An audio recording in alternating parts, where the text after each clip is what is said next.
7:06 on this Back at It Monday. Oh, yeah. I know. Good morning, Bill. Good morning, Therese. How are you? I'm good. I'm Did tired. you have a good Valentine's weekend? It was busy. Was it? Yeah.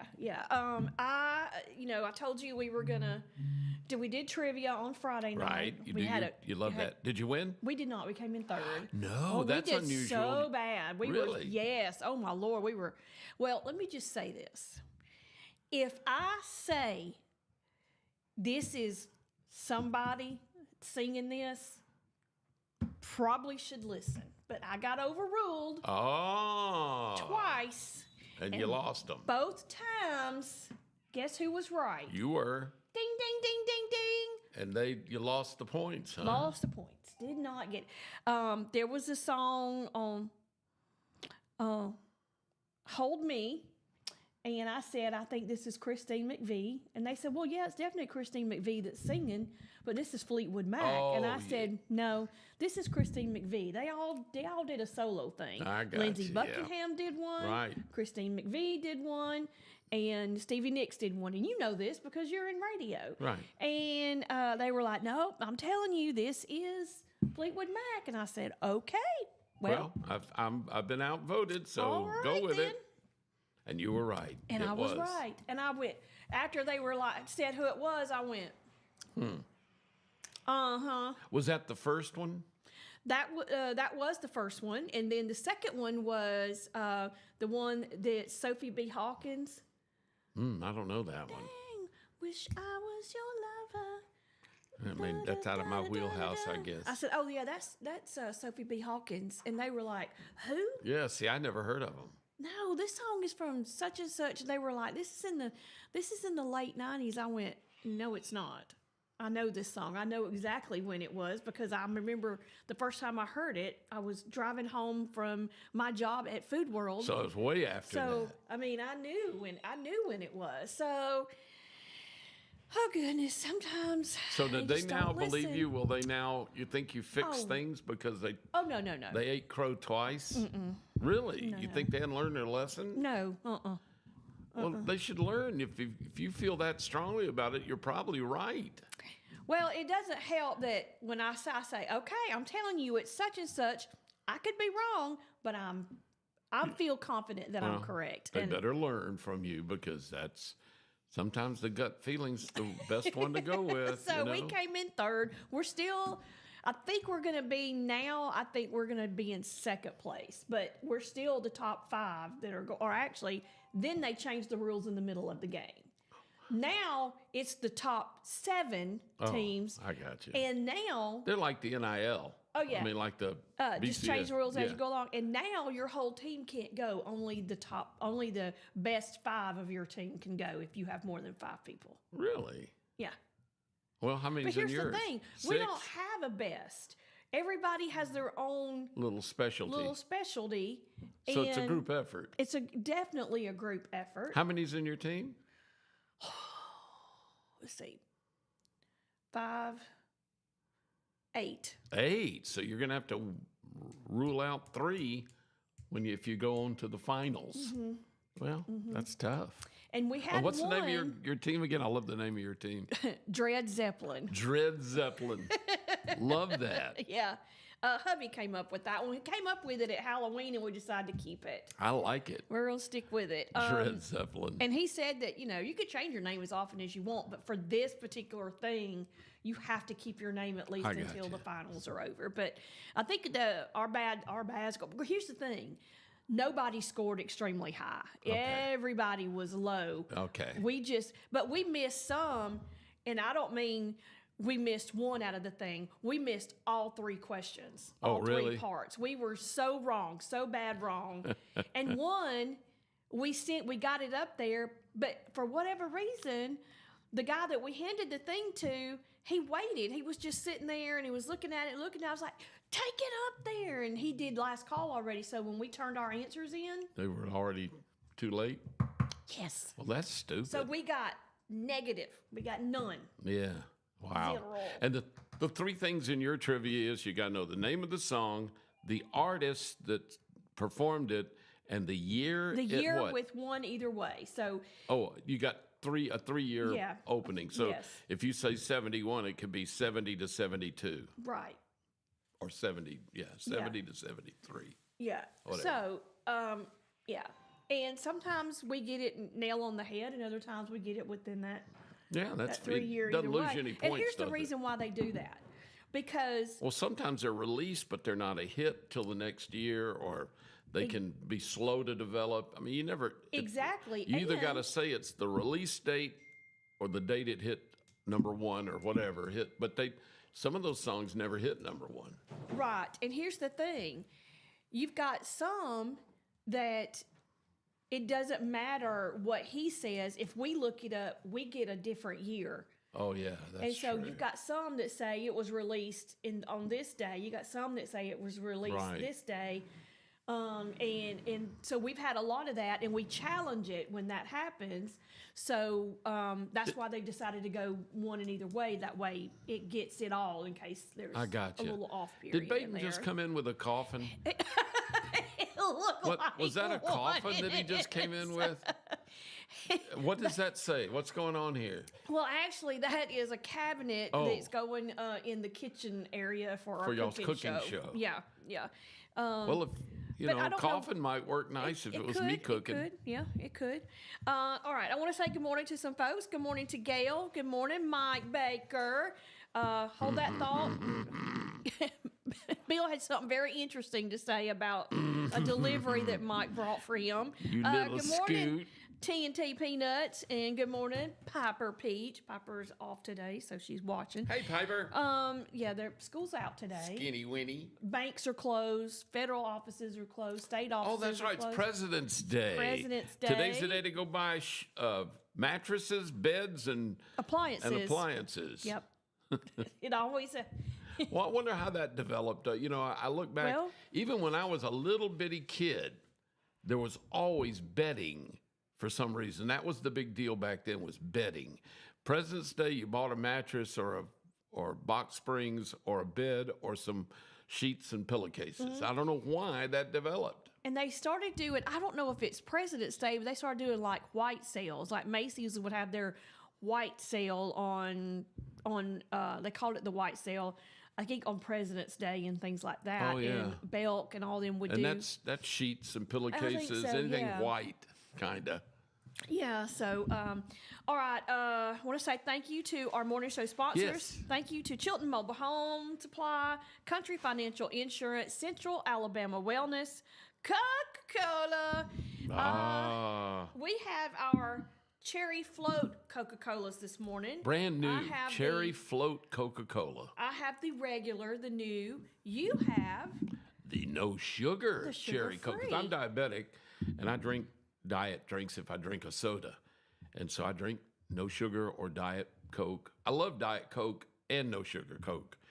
To me, the no sugar Coke's a little sweeter, and I tend to like the little less sweet Diet Coke. Right. But they're both great products. But look I was so jealous because you got the Cherry Float Coke, and I said, do they make that in diet or no sugar? And you went, yes. And Mike Baker sent me several cases of no sugar. Yes. I Cherry texted him Float after the show, and I said, will you please bring? And he said, I sure will. Thank you, Mike. So he said, Bill said, he was so excited. He goes, you are kidding me. We'll use the word kidding. I put an expletive deleted in there. And he said, which got me tickled. He said, I think I want to French kiss him right now. Man, I'm not even gay or anything. I was hollering. That's how much I was started. happy about this. Mike Baker will never show his face around here again, but He'll be like, did he not say while I'm what here I think anyway. he said? Let's open it. Let's do it. Ready? I want. Get my finger in here. Ready? 1, 2, 3. Oh, that was nice. But this is nicer. Oh man, that is so good. Stinking good. Cherry I love it. Float. I guess it's a cross between just cherry Coke and a cream soda Coke, because it's got that ice creamy feel to it, and mouth feel. Oh, it's so less good. vanilla I and can't more wait cream to pour soda. that. I'd like to pour that over a little scoop of ice cream and see what it does. It might be too much. That might make it almost too much since it's already got the flavor. There's no way. But by golly, we're going to find out.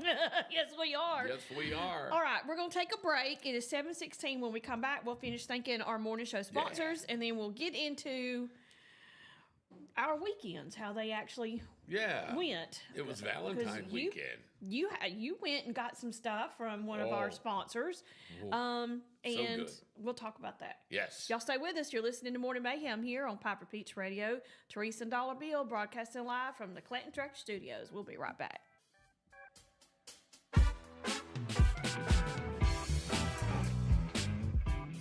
Traditions come and go, but excellent service and compassionate care are benchmarks in any era. That's what Ellison Memorial Funeral Home is committed to providing you, whether through the pre-arrangement process or seeking services at your time of loss. Ellison Memorial offers a noticeable level of care and attention to detail. Others do not. So before making a decision based on yesterday's traditions, experience the Ellison difference when it comes to your loved one's final arrangements. You'll be glad you did. Call us today at 205-280-4600. Ellison Memorial Funeral Home, setting the new standard in local funeral service excellence. We are always here when you need us. Underage drinking is deemed by many adults to be a rite of passage. Parents who host parties for youth may think they are being protective, but they are actually putting their youth at risk of physical and social consequences. Know the truth.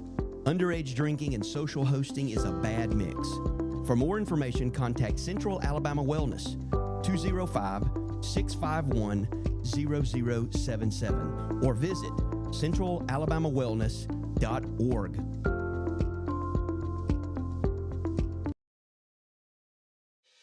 Chilton Mobile Home Parts and Supply is your go-to destination for top quality mobile home parts and supplies in Clanton, Alabama. Conveniently located at 14023 County Road 29, just 3 miles east of Thorsby. We offer a diverse inventory, including underpinning, doors, windows, faucets, tubs, setup supplies, and more. Our commitment to quality ensures you'll find the best solutions for your mobile home needs. Upgrade your space with stylish doors and windows. Enhance functionality with top-notch faucets and tubs. All conveniently available in one place. Visit us today or call 205-646-1949. Transform your mobile home with Chilton, where quality meets convenience.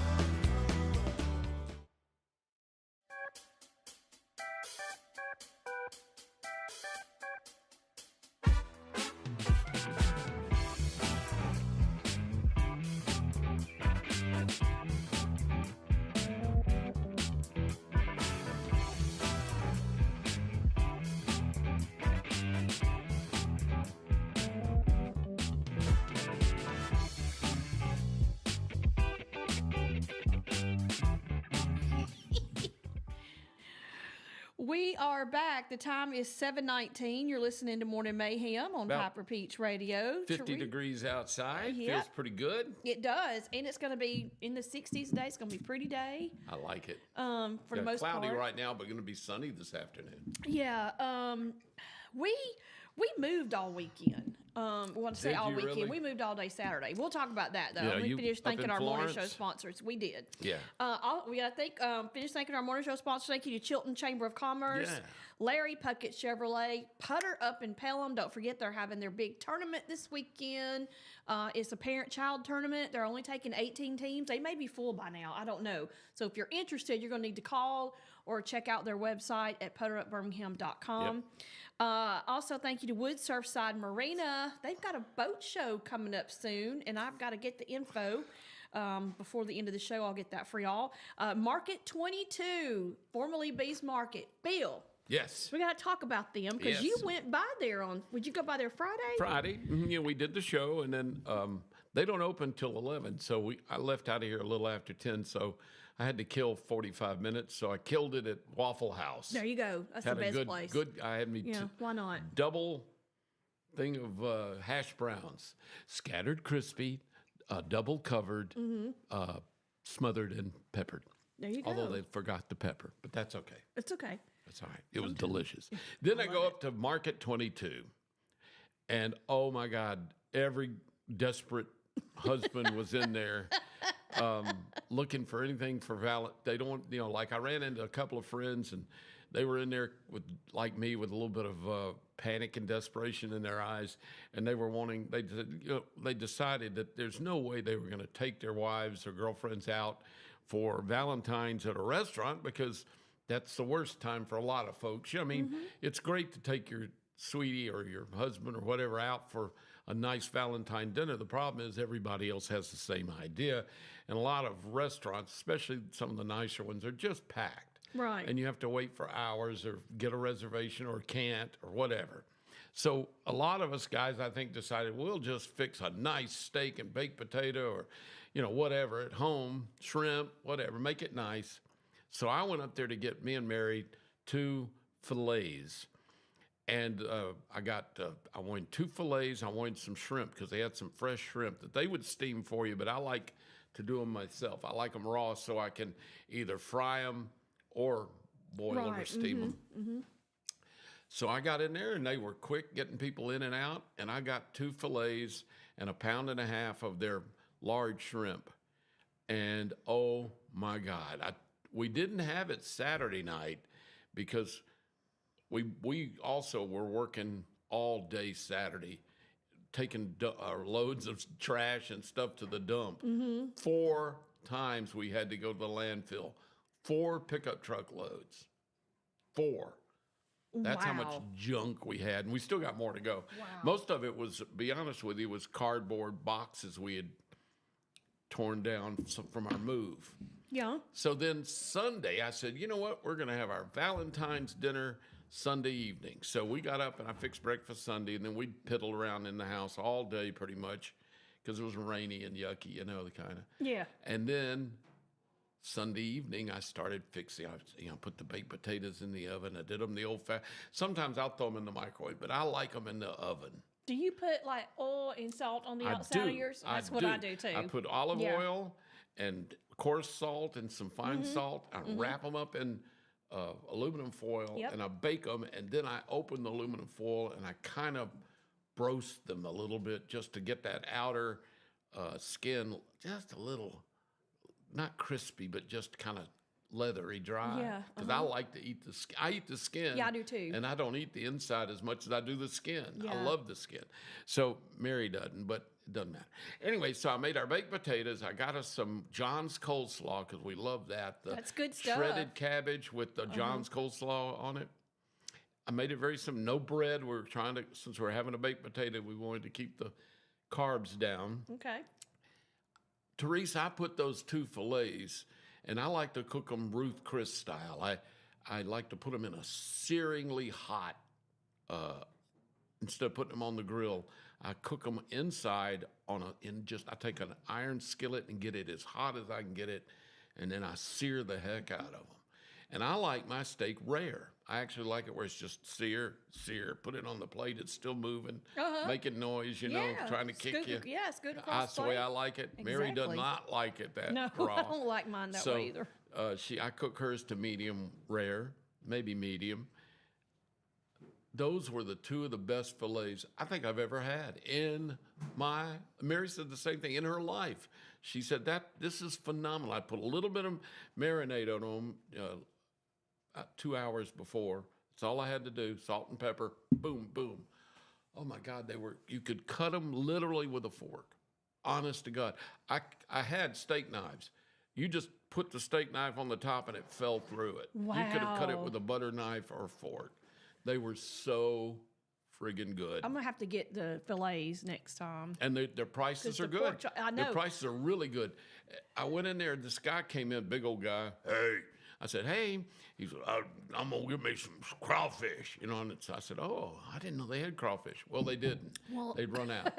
I mean, they had it, but they ran out. I did not know they had crawfish. Okay. And he said, oh, man, were they good? And she said, well, they were mixed because it's so early in the season. There were some good-sized ones and then some really good-sized ones. But she said, it was mixed. But she said, now that we're in the season, the crawfish ought to be pretty big for the next few months, you know, or month and a half, something.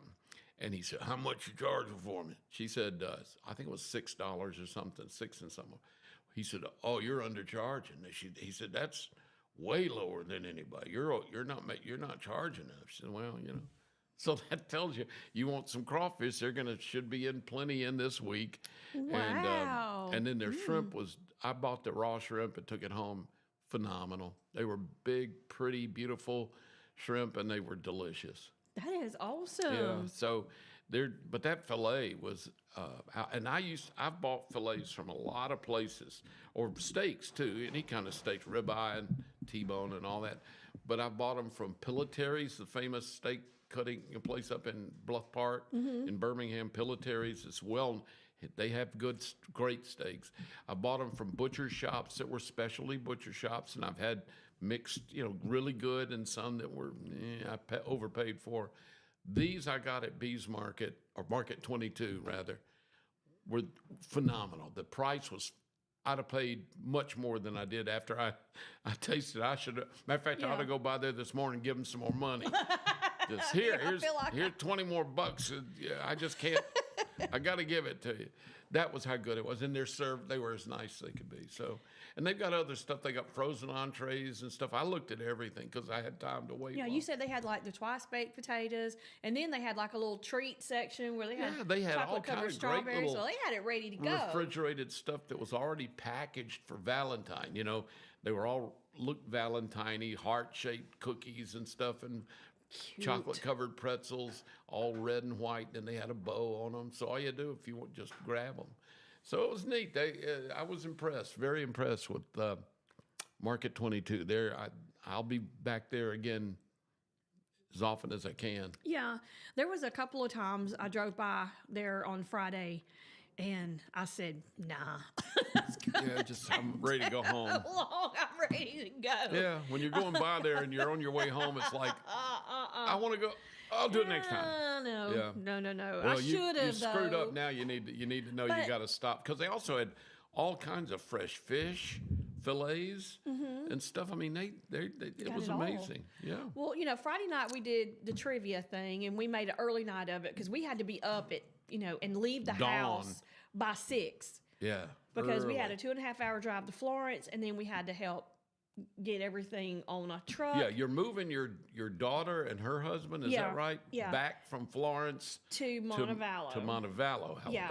So when we get there, and I get so tickled at people in their packing, because you can tell when somebody has just had enough, and and you just throw it in the box. The IDGAF starts to kick in, because everything was in boxes, bubble wrapped, boxes stacked up, and then it was just mayhem. Stuff just stuffed and piled, and they were like taking suitcases and throwing stuff in suitcases and other bags. Been there, done that. A lot of Walmart bags full of stuff, and we were grabbing stuff. Is this trash or does this go with us?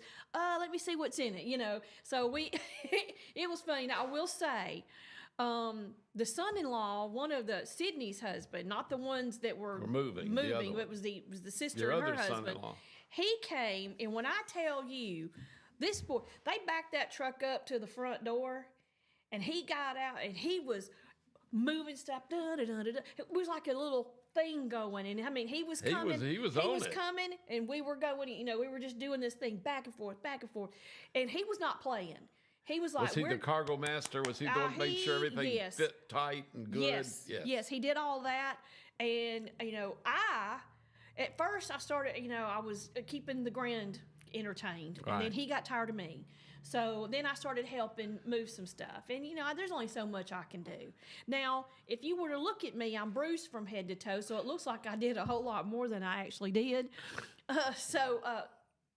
Baden's doing the break thing. So, but yeah, that whole move, it was interesting. I will tell you that. Yeah. So we'll talk about that a little bit more when we come back. So we got to take a break. It's 7:30. When we come back, we'll talk a little bit more about the move because it was wild, and then our Valentine's at home. Yeah. So y'all stay with us. You're listening to Morning Mayhem here on Papa Peach Radio. Teresa and Dollar Bill broadcasting live from the Clayton Tractor Studios. We'll be right back.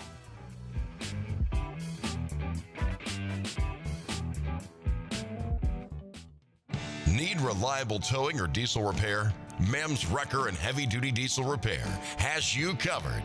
We specialize in light and heavy duty towing and recovery with the latest equipment for any job, from campers and tractor trailers to winch box recoveries, and the only local-based rotator in the county. We do it all. Our diesel repair services include computer diagnostics, engine rebuilds, transmission and clutch work, and general maintenance. Trust Mem's Wrecker and Heavy Duty Diesel Repair for top-notch service. Call us at 205-217-1984. Need care fast? Come see us at Children Urgent Care, 1210 7th Street South in Clanton. We offer efficient care with minimal wait times and a wide array of services, including on-site x-rays, wound care, and quick assistance with urgent needs. Medicare and most private insurance and private pay welcome. No appointment needed. Walk in Monday through Friday, 8 to 5, and Saturday from 8 to 4. Call 205-280-0620. Chilton Urgent Care. Quality care when you need it.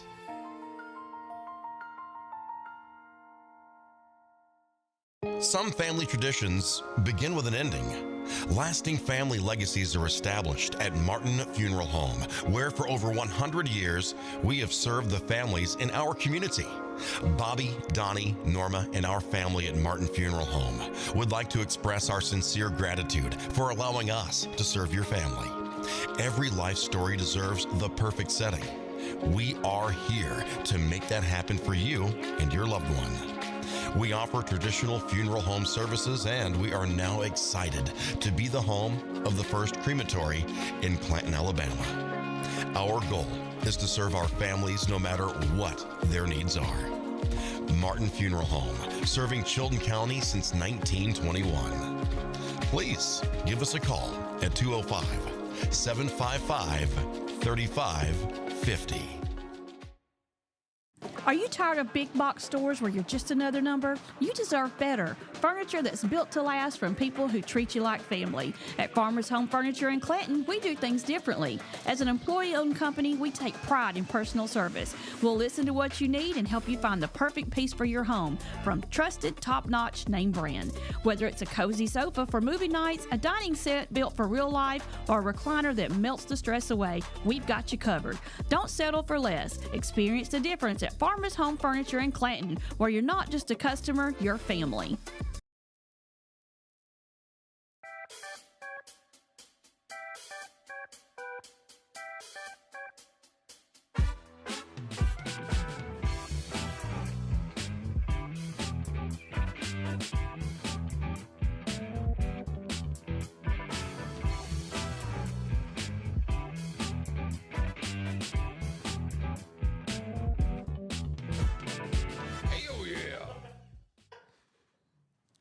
We are back. The time is 7:34. You're listening to Morning Mayhem here on Piper Peach Radio. Teresa and Dollar Bill broadcasting live from the Clanton Tractor Studios. Good morning to Melvin. Good morning, Ricky. Good morning, Martha. Thanks for watching and listening. Ricky, we're going to get to you here in a little bit because we got to talk about some Daytona stuff too. Right now, I'm talking about our move that we helped the daughter move. And but I got tickled because they had a small house, an older house, in older neighborhood, cute house, and it didn't look like there was going to be a whole lot. But when we filled up the largest truck that they have for U-Haul. They got the largest that's a big one. Truck. And we got it all in there. But the son-in-law, man, he had that stuff packed in there just right. I mean, the very Looked like last Tetris. thing. Yes, that's exactly what he said. He said, they were like, how did you get all that stuff in there? He goes, have you ever played Tetris before? That's exactly what it is. And somebody said, one of the kids said, what's Tetris? And he said, well, it's a game, and it's kind of like a puzzle in a way. You got to put everything in there. So, but that's exactly how it was. Well, so we did that, and by the time we got home, it was about a little after 3 on Saturday. Then you had to unpack it? Well, we had to unpack it, but we unloaded it, and we put everything in the room that it was supposed to go in, and we got the heck out of Dodge. Yeah. We were like, we're old. So, they got to do that at their speed, because they're going to, if you're unpacking's worse than packing in some ways. Oh, yes. Because then you got to put everything in its place and in order. Well, bless her. It's a mess. She's going to have her work cut out for her trying to figure out where some of this stuff is, because if I didn't know where it went, I just put it in something. Well, that's the way it is with every, we're still uncovering. We moved 3 months ago, and we're still uncovering pots, and we found our crock pot the other day that we hadn't found in 3 months. There you go. We'll see. Just stuff here and there in boxes. There's a box downstairs that I opened it up, and I went, this is where the rest of my kitchen stuff is. And I've been there a year and a half, and I hadn't been able to figure out where I was like, I'm still missing all kind of stuff. I had more kitchen stuff than that, and I just happened to open the box, and I guess I thought it was something else and never looked in it, but it had the rest of my kitchen stuff in it. So did you do Valentine's that night? Well, or were you too tired? I took a nap. I accidentally took a nap, and when I woke up, it was dark. And hubby was like, so what do you want to do? You want to get ready and go? I went, oh, no. So we had some Italian. It was stofers. Le stoffer. Le stoffer. Le lasagna for two. So that's what we did. We cooked some toasted bread and ate that. It was really good too. I mean, for a frozen dinner, it was actually really good. But yesterday, I got up and I went to Save More, and I got some red potatoes, and I cut them up and put the garlic and the butter and all that. But I did the same thing you did with your steak. I did them in a cast iron skillet. I found this recipe that said get the skillet as hot as you can, sear it on both sides, and put it in the oven. I put seasoning on there. There is this seasoning that I got at Save More. It's deer and wildlife seasoning. Really? But when I poured it in my hand to taste it, it's just like garlic, salt, and pepper and some other stuff in it, and it's really good. I sprinkled that all over the steaks, both sides. Very liberally, I put it on there. And then I put a little bit of salt, too. And there was it said get garlic and butter and beef broth, and mix that all together, and put that in the pan too, and just keep basting and turning it. And those steaks were so daggum good. They were really good. And I mean, good cuts of meat. And I did the potatoes, and we did the pre-packaged Caesar salad. We got that. Oh yeah, those and are bread, good. and so we ate that yesterday. See that you did the same thing we did. So, we had our Valentine's on Sunday. Yeah, it's good, isn't it? Yeah, it was very good. And it was worth the same thing. We were so tired Saturday. You beat us. You actually did better with your lasagna for two because we were so tired from taking trips to the landfill, loading and unloading that truck 4 times, that I said, what do you want? You want to do the Valentine's dinner? And I'm doing it with my eyes half open and going, I hope you say no. And she said, no, I'm too tired. I went, thank God. Thank God. So I found a can of chicken and dumplings in a can, opened it, put it in the boiler, brought it up to heat, put it in 2 bowls, and we sat there and happily ate chicken and dumplings out of a can, nothing else. And then went to bed. Yeah, pretty much went to bed. We were exhausted. When you're empty nesters and you're older in age, and you don't have anything going on, you can eat like that, and it doesn't bother anybody. Doesn't bother me. I think I did light a candle. I lit a candle. Had to have a little ambiance. We had our little romantic ambiance.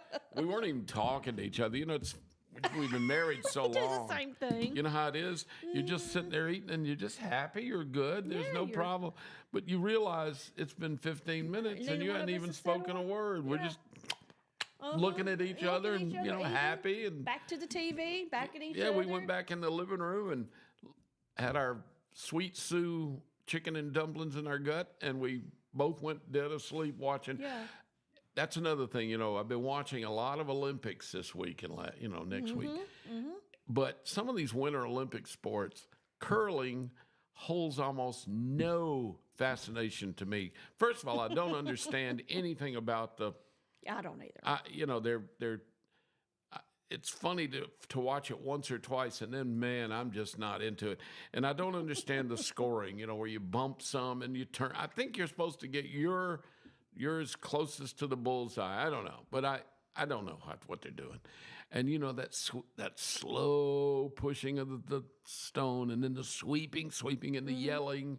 And I'm like, of course, some of them are yelling in Chinese, Japanese, Indian, whatever. And I don't understand any of it. And we sat there, we watched curling, because that's pretty much all there was Saturday night. A few other things, but curling was big. And also the snowboarding, which I also don't really understand, because that was all developed by teenagers originally. And so the name of their stunts make no sense to me. And I don't really know I know it's exciting to see them do the half pipe stuff and the snowboarding. Mm-hmm. I don't know how they stay on them. I don't know how they do the acrobatics that they do. I don't even know how you stay on a skateboard and they do all that. Much less, yeah. Flipping and stuff. And this is where you flip in the air and can go off. Anyway, I watch a little of that. We both went dead asleep. And I remember waking up and looking up, and nothing had changed on the TV. It was still slow stone and sweeping. And I turned it off, and I looked over at Mary. She was on the sofa. She was checking her eyelids for leaks, Yeah. I said, I'm going to bed. She said, me too. And we just stumbled back to the bedroom, It was done Saturday night. Well, you said curling. There's like a big cheating scandal. There is. Curling. It's apparently the Canadians. The wily Canadians the have men and women's. Yeah. How do you cheat at curling? Look, I read the article. Do you spit on the ice in front of it or something? It said something about touching the stone more than once or something. And I'm not sure what that means, because I don't understand curling, and I don't really know when you're supposed to touch it and when you're not. And but that sweeping, I don't know what that does. It said that it was the men's and then the women's, and they're both doing the same thing. And so there's this big cheating scandal going on. I don't understand it, but look, let's don't cheat. Don't. Well, if you are that desperate for gold. But here's the thing, though. If you achieve something like that by cheating, then you're not really achieving it. You're stealing it from someone else. Yeah, you are. But, what I don't understand is how they thought they could get away with cheating when, especially the Olympics are the most televised. I mean, they've got drones and cameras. They got close-ups. They got 16 cameras from every angle. Mm-hmm. How do you... I guess they got caught, so I guess they didn't get away with it. Yeah. But I wouldn't have thought they could have thought they could. You know what I'm saying? Because they've got cameras on that stone that are so close you can read the little writing on the stone. I mean, how do you get away with cheating when you're being watched that closely by so much in the world? So, well, they did. And people know what they, I don't understand. You could have kicked it 2 times and I'd have. I'd have been, okay, that's what we're doing. All right. Yeah, so you kick them, huh? But they don't, they didn't get away with it. They got caught, so now there's a... Yeah, big deal. And then also, Lindsey Vonn, she had... Oh, that's so sad. She had her 3rd surgery, and they said it went well, and she's able to go home now, but there was... talk of amputating her leg. She was airlifted. She was doing her first run and had a terrible crash right at pretty much at the beginning of it.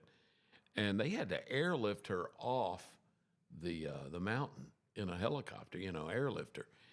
She got hurt bad. Yeah. And of course, she's just was coming back from a bad recovery from surgery before, and there were big hopes, but no, and she's amazing athlete. I hate that for her because I'm sure this was going to be her last Olympics. Oh, it was. I don't think she's ever going to be able to do it again. She's done now. She's done, completely done. But, they said that her recovery is going to be horrible, hard, and long. Yeah. Because, and down the road, I think the Italian doctors there are not ruling out amputation in the long term. Really? Wow. The way that the article I read, but so I haven't seen the injury. It was obviously very gruesome and bad. Really, just really bad. And I hate that for her. Gosh. Yeah, Lindsey Vonn was amazing. There was a guy that was doing some kind of, I don't know, it was in like the trials or the training part before the Olympics actually started, and he did something and broke his neck. And it was some kind of skiing or something to that effect. These I'm people like, my are goodness. going anywhere from 40 to 100 miles, 80 miles an hour. They're flinging their bodies into the air. Mm-hmm. Sometimes, some of those ski jumpers are like 30 feet in the air, 20-something feet in the air. Even the skaters on ice, when you do the ice dancing, those guys will throw those girls up 11, 12 feet off the ice. I know. And, you just forget how dangerous. That hurts. Oh, man, you're like falling on concrete. And, I wouldn't want to fall off a ladder onto a concrete floor, especially, the fact is they're usually spinning or twirling or something. It's not like you can break your fall. You're like spinning or whatever. If you hit the ground, hit the ice, man, it could really, I watched last night, one girl crashed. I think she was an American, one in the couples ice dance. And boy, she looked like she could have really hurt herself. Mm-hmm. He had her above his head, and when he set her down, one of her skates slipped, and she went down hard. Got right back up, but it looked bad. Yeah, that's rough. Good morning to Abigail. Thank you for watching and listening. The Ride or Die was on. Robin, good morning to you. I mean, there's with the kind of this type of Winter Olympics where everything outside of the curling seems to be a little dangerous as far as sports go, that you can get hurt. And it's like a lot of injuries are coming out of that. I think it'd be embarrassing if you were to tell later, why are you on crutches? I hurt myself in the Olympics. Oh, that's amazing. What sport? Curling. How did you hurt yourself curling? I don't know. One of the stones hit me. I don't know what. I don't know how you can even. Everything's so slow. Yeah. I was one of the sweepers and I pulled a muscle. Oh, okay. Feel sorry for you. All right. It is 7:48. We're going to take a break. When we come back, we'll talk about the Daytona 500, and we'll also talk about. There was a basketball game, and there were 3 generations of referees at that basketball game. Yeah. 3 generations? Yeah, it's a pretty cool story, so you stay with us. You're listening to Morning Mayhem here on Piper Peach Radio. Teresa and Dollar Bill broadcasting live from the Clinton Tractor Studios. We'll be right back.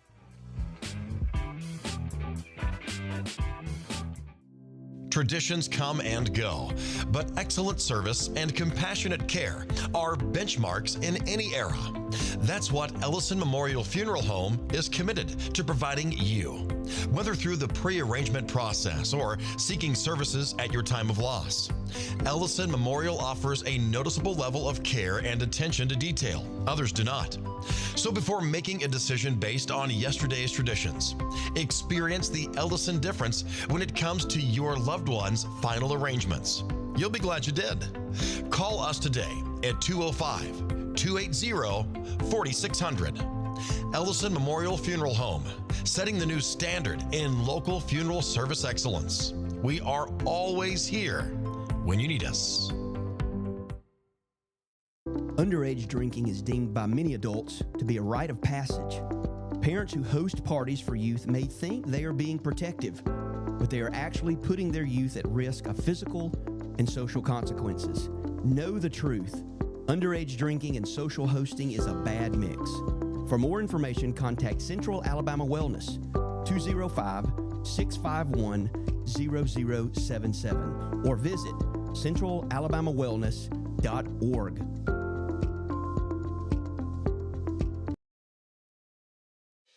Chilton Mobile Home Parts and Supply is your go-to destination for top quality mobile home parts and supplies in Clanton, Alabama. Conveniently located at 14023 County Road 29, just 3 miles east of Thorsby. We offer a diverse inventory, including underpinning, doors, windows, faucets, tubs, setup supplies, and more. Our commitment to quality ensures you'll find the best solutions for your mobile home needs. Upgrade your space with stylish doors and windows. Enhance functionality with top-notch faucets and tubs. All conveniently available in one place. Visit us today or call 205-646-1949. Transform your mobile home with Chilton, where quality meets convenience.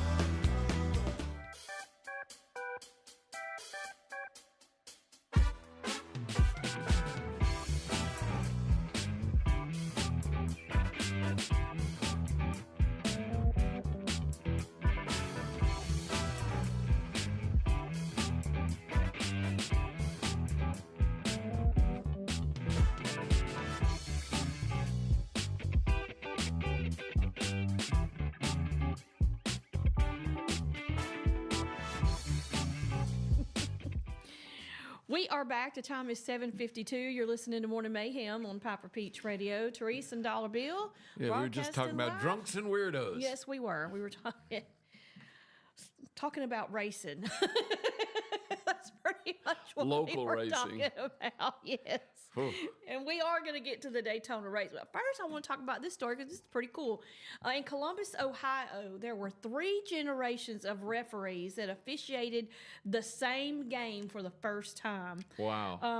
And it's a family legacy that was built over like 4 decades.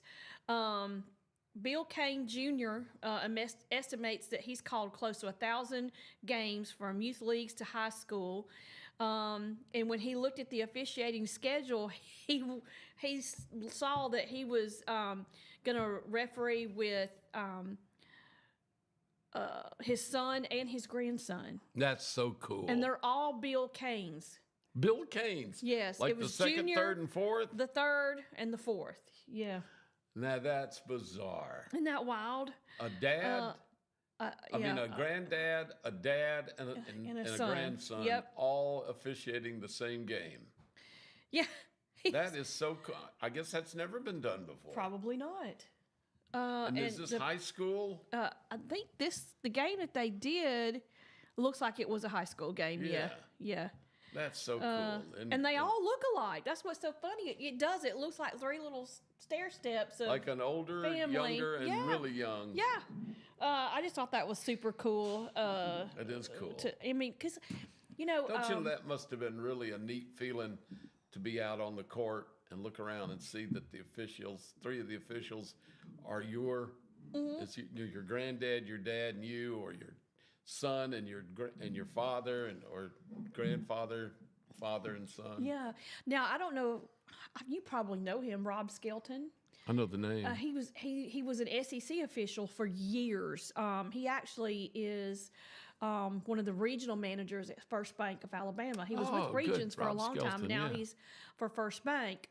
And his dad was a referee, a SEC official as well. And then he got into it and did it for years. He just retired. I think this is his second year retired. I wonder if they ever worked games together. I don't know. That's what That'd I was be an interesting wondering. question, wouldn't And it? I asked him one time, I said, well, this seems like it's a family thing. Does your son want to do it? He said, no. He said, I wanted him to do it, but he was like, he has zero interest in doing it. Yeah. So he was not going to carry on the legacy of being an SEC official. But I would, every year I would look for him at certain games. He could never tell us what games he was Yeah, they he keep was going to that, pull for. And I would ask him, I said, now, come on, Rob, you know you have an alliance to one team. What team is it?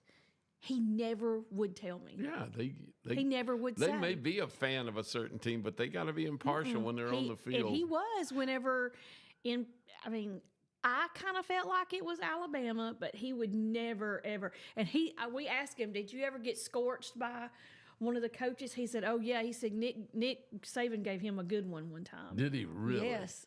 Uh-oh, what what have we got here? Oh, goodness.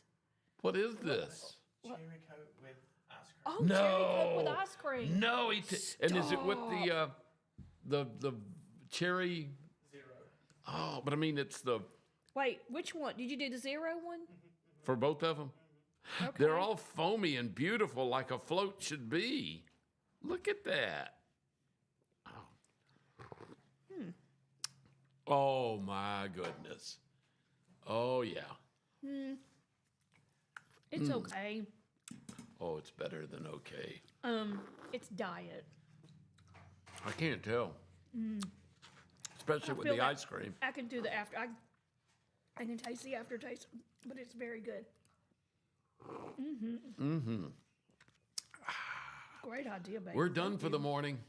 That's it. You're just gonna sit here and watch us eat cherry Coke floats. So, for those of you that That were really wondering, is good. It really is. It adds a and little just a more little bit of an smoothness to it, aftertaste. yeah. So, See, I I would don't eat taste that. the aftertaste because You're I'm used so to used it. to the Diet Coke or the no sugar. I can dead on. I can always tell when something is sugar free. That's still very good. I would do it at home in a heartbeat. With the regular? Yeah. Oh yeah, 100% would I do that. That's really good. And I'd put a little cherry on top, just to give it an extra. Yeah, little Yeah, I want presentation. Make it look heckler good. presentation. Just keep them coming. Yeah, maybe even take a little chocolate syrup and just go wee. Chocolate, really? To Chocolate make it a syrup over chocolate the covered cherry? Yeah, just to make it presentation, y'all. She's trying to do the diabetics coma. Yeah. I've looked. They don't make The diabetics sugar-free coma. maraschino cherries. Yeah, That's the only concession I'll have. By the way, I finished mine. I think it was wonderful. that was good. I like that. I would do that again. I Oh, did that heck several yeah. times actually. Thank you, Baden. Yeah. That could have probably used even more ice cream. Yeah, Because it's okay. it melts down quick. It does. Once that soda gets on top of it, Yeah. it's like it's gone. It's okay. It was good. Mm-hmm. By the way, was that a coffin you just carried through here a while ago behind the camera? It could be. It could be. Could be somebody's. All right. That was good. We are going to talk about the NASCAR race. Oh, yeah. Now, was it Daytona? Daytona 500. It's almost always done on Valentine's weekend, it seems like. That's it's right, around in there. And you know what? I missed it completely, I did guess, because of too. the Olympics. Yeah, that and I didn't watch any of it. I didn't even know it ran. the Be fact honest that with you. I was a little brain dead yesterday, so I really didn't watch a whole lot of TV because we went grocery shopping and I cooked us breakfast and then we went grocery shopping and then we had to put up the groceries, which is not my favorite thing to do. I like that. And then when I got the groceries done, I sat down for a little bit and then my son called and said, I'm on my way, Mom. And so then I had to start cooking. So I really didn't. Oh, he shared your Valentine dinner with he you? did. That's great. He did. He's like, I'm craving a big old juicy steak, and I said, well, it's a good thing, so I'm going to the store to get some right now. And I come on over, but he didn't stay long. He came and ate. He pretty much ate and ran, which I think is what kids do now. It is. You know, They I do did that. Thanks for Thanks, dinner. Mom. Bye. Thanks, Mama. So the Daytona 500, the winner was Tyler Reddick. He won what is known as the Great American Race on Right. Daytona on Sunday with a last lap pass that I guess it looks like maybe the owner of his team is Michael Jordan. Really? Yeah. It says he's a 6-time NBA champion and is now a Daytona 500 winner too. Michael Jordan. Michael Jordan. I knew he had a car, but I didn't know who was driving it. So he won the Daytona Yep. 500. Yep. That's pretty cool. Wow. Co-owner is Denny Hamlin. Ah. So, unfortunately, Denny didn't do so good. He finished 31st. Dang it. Denny's my guy. He's You the one like Denny Hamlin? I like Denny Hamlin. He's the one I pull for. But yeah, so that was the winner. I guess if you want to know more, you can look Check that it up. out, That's yeah. really all I know about You know, it. I don't so. follow NASCAR like I used to. I used to be a huge NASCAR fan. I'm not against it. I just lost, I don't know. You know, I was friends with Davey Allison. And when he got, and his brother Clifford, and I knew their dad too, but not like I did the boys. But when they both died, I don't know, it took a little something out of it for me. And then I used to sit in the second turn at Talladega. In the original days, it was a uniball, round ball up on that post up in the second turn. Then they turned it into a Winston box, cigarette. And I'd sit up there with Eli Gold sometimes during the races and watch that, especially in the time when Elliott was so dominant. And, I loved it, but I don't know. The last couple of years, I don't know. I lost the passion for it. Yeah. Nothing against it. That's me personal. I just it ran its course with me for about, from all through the 70s, 80s, especially the 80s and 90s. And then in the 2000s, I guess, after Davey was killed and Clifford died, I don't know. For a while. And all the guys that I really liked, were getting old. Yeah. Red Farmer's still racing, I think. He'll never stop. But, all the other guys like Elliott, Elliott and all of them, they all started retiring. And Yeah, my mom's driver was Bill Elliott. That was her dude. Really? Yeah, she loved him. And I loved racing because of my mom and my stepdad. They really got me interested in it. And I followed it until the last 10 years. I really haven't been as gung-ho about it as I was. I do like Denny Hamlin. He's the one I try to keep up with the most. But I liked the racing. I think it dampened a whole lot when Dale Earnhardt passed away. Yeah, he died. And that just really, that took the something out of racing. I don't really know what it was. I think the people's passion for it, they were so, hey, we love Dale, and then we hate him. We want Dale Jr. now to be, Right. the one. Junior! And he tried. He really did. He just never was going to be his daddy, which he shouldn't have been. No, his daddy yeah. was his daddy, But he lived in the shadow of that. He did. But I liked, I used to liked follow it when Dick Trickle only because I thought the name his sounded was nasty. Yep. Yeah, it was funny. I thought Dick Trickle, that's a funny name. I got big on Dale Jarrett, and he Yeah. was my driver there for a while.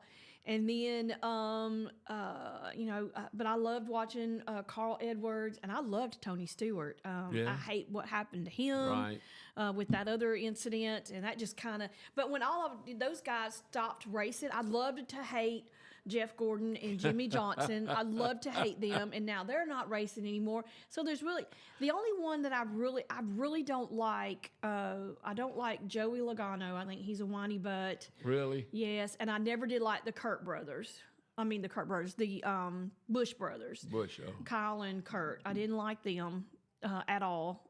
They both whined all the time, and I got just kind of ugh. But I haven't been to a race in a very long time. Well, you work a race, though, some, don't Yeah, you? I do. You I can go have out worked there and them. work. Yeah, but I haven't gone to see one. Yeah, I got I you. didn't get to climb up the 9,000 stairs to the very top and sit up there and watch a race. I haven't done that in a long time. Yeah, I lucked out when I used to go. If I went with Eli, we go early and got kind of by hanging on to his coattails. I got the VIP treatment and usually had pit passes and all that. And then I also lucked out because one of the guys that flew both the Channel 6 helicopter, Jet Ranger, and the Channel 13 Hughes 500 were friends of mine, and they would come sometimes and land at the little elementary school near my house Sunday morning, and I just go 2 blocks, park my car at the elementary school, walk out to the softball field or whatever the field is out there by it, playground, get in the helicopter. 11 minutes later, I'm landing in the infield. Well, hell. Hey, no traffic, no nothing. 11 minutes from Irondale, basically, where the old Eastwood Mall was, to Talladega, 11 minutes of that. One year, I got in the helicopter. It was raining.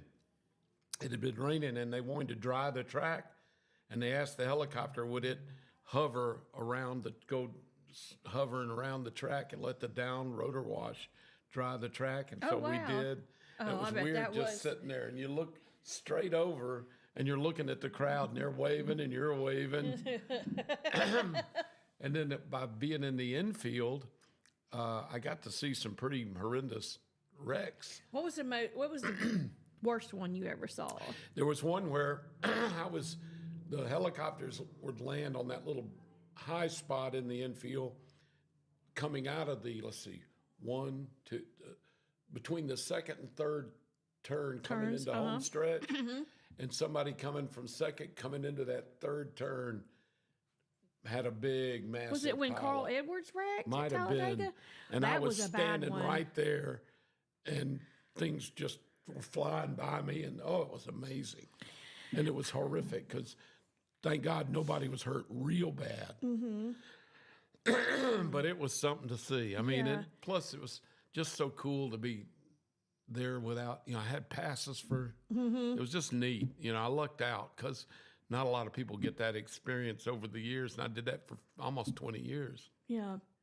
Through the 80s and 90s, for sure. I wasn't at the race that Carl Edwards crashed that time where stuff went flying into the stands. In the stands. But I did see him and some others crash, some pretty good ones. They were all okay, maybe a few little minor injuries here and there. Nothing. And that's before the Hansas. Yeah. They're lucky because, they could have easily broke their neck or died. Yeah. Those cars are, I think people don't realize how they're built, in the sense that that's a big science they've worked on for 80 years, trying to get those cars both light as they can be, but also the cages being strong, enough to save these guys from these horrific. You see them turn and flip. You don't know how they survive it. And they get out and go over and whoop the other guy's butt that made them wreck. They're only not hurt. They're mad. Yeah. And it's amazing. You see them go over there to whoop somebody's butt. And plus they're trying to whoop somebody's butt that's wearing a helmet. And, Yeah. Was that Bill? Was it Bobby Allison and Cale Yarbrough that got into a big fight right there on the track. They were hot. Yeah. They were really upset with each other. I kind of miss some of that. It's kind of like I liked it when it was more like the Wild West in the old days, where they would pull tricks on trying to make their car. There was illegal stuff, but they would hide ways to lighten the car, and then they put restrictor plates on them, and it kind of homogenized everybody, which made it much safer, and that's great. But when what was, if you're not first, you're last, and you got to be bumping to be. I just kind of like the Wild West when it was kind of anything goes and kind of crazy wild, and tempers were worse and all that. It just made it more interesting. It made it far more unsafe, but it was sure interesting. Yeah. I mean, I hate to say that. It's just I love going to a fight and hoping that a hockey game will break out. I go there for the fights and the crazy stuff. I think we all go do. to a fight and hope that a hockey game breaks out. Exactly. Yeah. That was the thing. It's everybody goes to the race hoping that they get to see the big one. The big one. Now, but they don't want anybody hurt. They don't want anybody hurt. They just love seeing the wrecks. They just want to see the cars going in the air. So, now, I remember one time Carl Edwards wrecked. He got out of his car and he ran across the finish line, and it was the funniest thing I'd ever saw. They were talking about he did the Ricky Bobby. Ricky Bobby he thing. did the Ricky Bobby thing, and it was hilarious. But, I always liked it when he did the backflips and stuff Off like the that. top but, of the car. somebody did that and gave himself a concussion, and now they won't let him do it anymore. Right. Well, and the burnouts and stuff, they used to be a little wilder. They've told them they can't do so. They're just trying to protect them, and that's good. But you know what? If you're willing to try a backflip off the hood of your car or the window of your car, then by golly. Yeah. Hopefully you've practiced it and you can do it. I wouldn't think the first time you win a race, you think, I'm going to do a backflip off my car. I've never done one before, but I'm going to see if I can do it. Why not? Yeah, let's try it out on national TV. What's the worst thing? I think I'm going to set myself on fire. What's the worst thing that could happen? Oh, goodness gracious. I'll never forget, I used to do a little racing out at BIR. You did? Yeah, a little bit. I had a buddy that had a hog car, and he'd let me race it some, and then I'd do the celebrity races too when they'd have all the TV and radio people come out one night and run a race each other.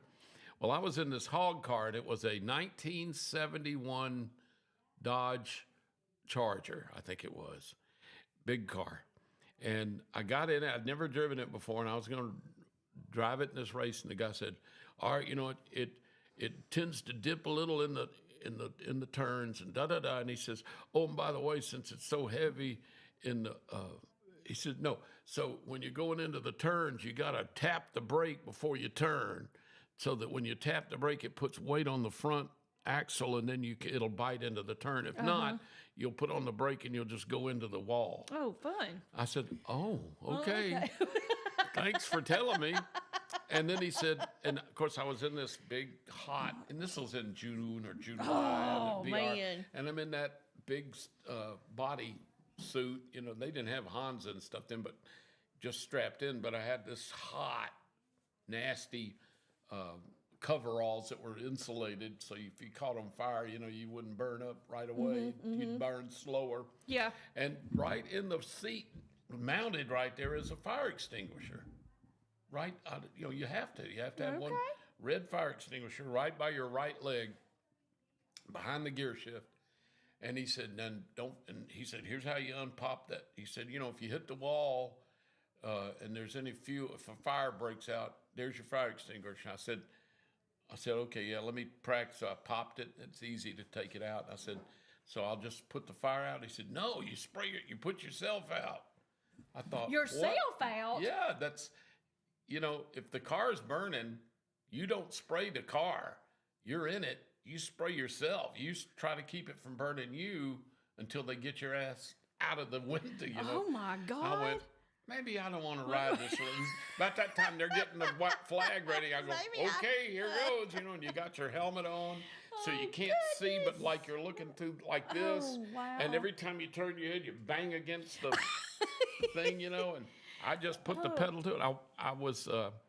I led the race I think it was a 3-lap or 4-lap or whatever. Anyway, I led the race until the very end. And when I came around the last turn for the straightaway, this guy what was he driving? He was behind me the whole time, but I kept getting in his way, because I had that big old Charger, and it was like a tank.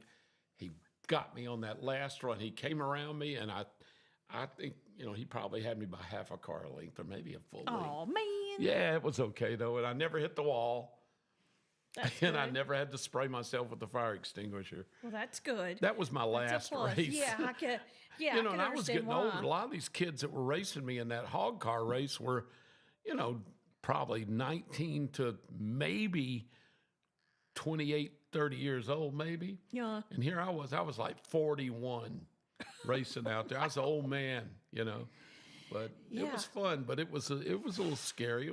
And I did see some guys get hurt. They did local racing like that. You don't have the safety features a lot of. Right. And I saw some guys get hurt pretty good. Most of them, nobody like death close, but I saw some bad tears and cuts and some terrible broken limbs and stuff. Yeah. Ooh.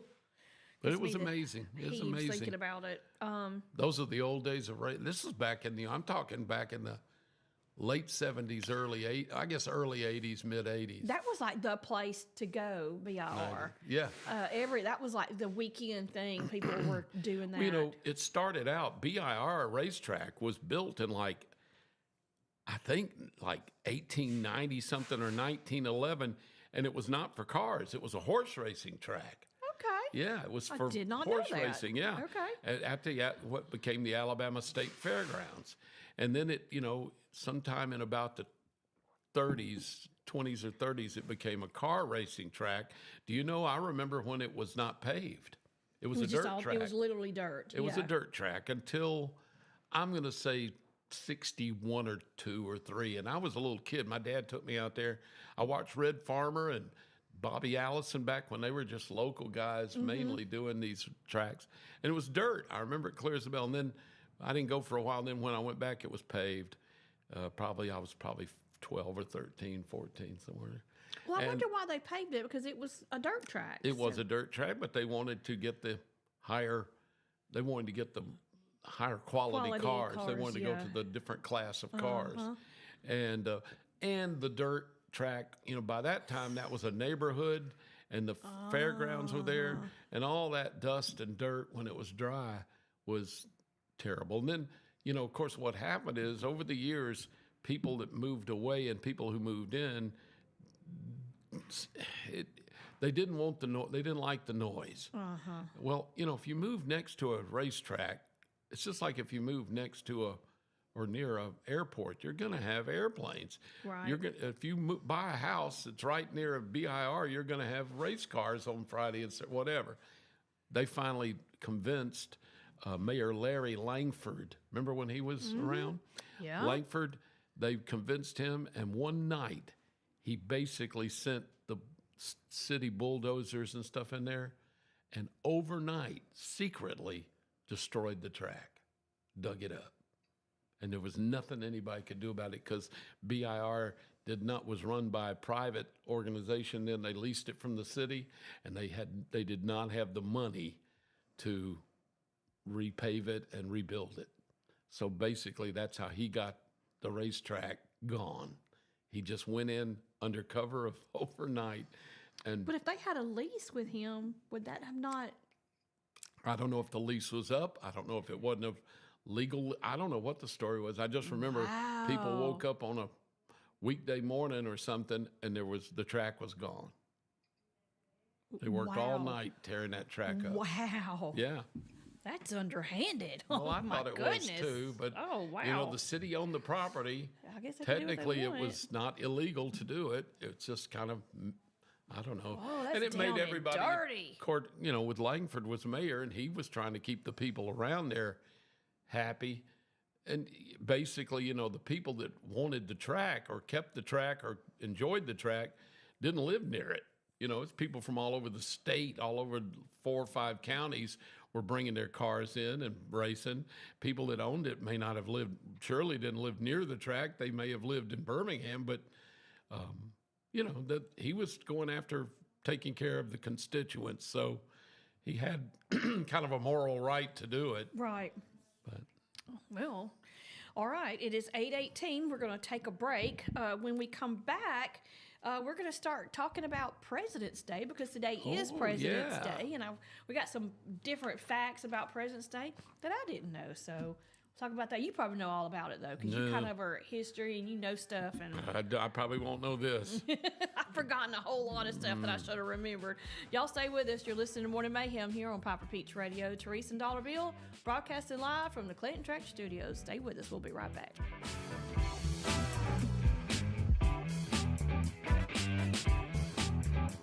Reliable towing or diesel repair? Mem's Wrecker and Heavy Duty Diesel Repair has you covered. We specialize in light and heavy duty towing and recovery with the latest equipment for any job, from campers and tractor trailers to winch box recoveries, and the only local-based rotator in the county. We do it all. Our diesel repair services include computer diagnostics, engine rebuilds, transmission and clutch work, and general maintenance. Trust Mem's Wrecker and Heavy Duty Diesel Repair for top-notch service. Call us at 205-217-0000 1984.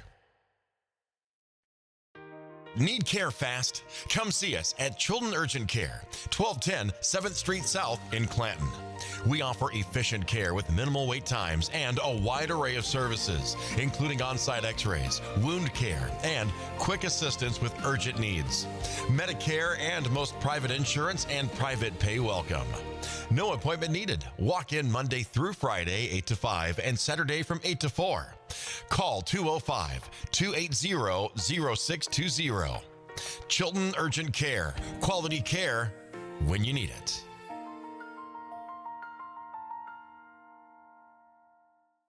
Some family traditions begin with an ending.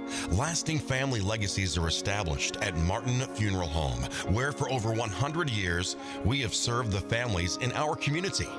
Bobby, Donnie, Norma, and our family at Martin Funeral Home would like to express our sincere gratitude for allowing us to serve your family. Every life story deserves the perfect setting. We are here to make that happen for you and your loved one. We offer traditional funeral home services, and we are now excited to be the home of the first crematory in Clanton, Alabama. Our goal is to serve our families no matter what their needs are. Martin Funeral Home, serving Chilton County since 1921.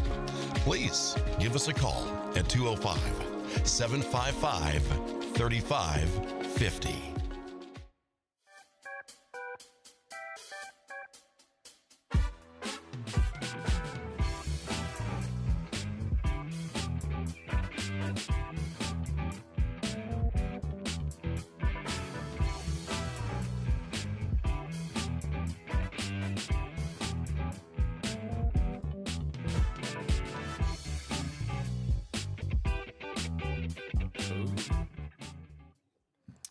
We are back. The time is 8:21. You're listening to Morning Mayhem here on Piper Peach Radio. Good morning. Therese and Dollar Bill broadcasting live from the Clanton Tractor Studios. Yes. All right, we've been talking about racing. We've been talking about all kinds of stuff. And during the break, we started talking about mini moon pies. And you said they have one that is like a mint one, a chocolate mint.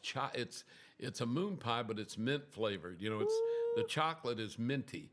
It's got the same cookie on either side. It's got the marshmallow in the middle. Oh, yeah. But you've got the chocolate mint. It's dipped in the chocolate mint. Oh, my God. That could be my crack. I mean, that's horrible. I couldn't. We bought the little mini moon pies, too, the little ones, because I can usually say, since I'm diabetic, I'll eat one of the little ones, whereas I feel guilty eating the big one. The big one, So I eat 4 little ones.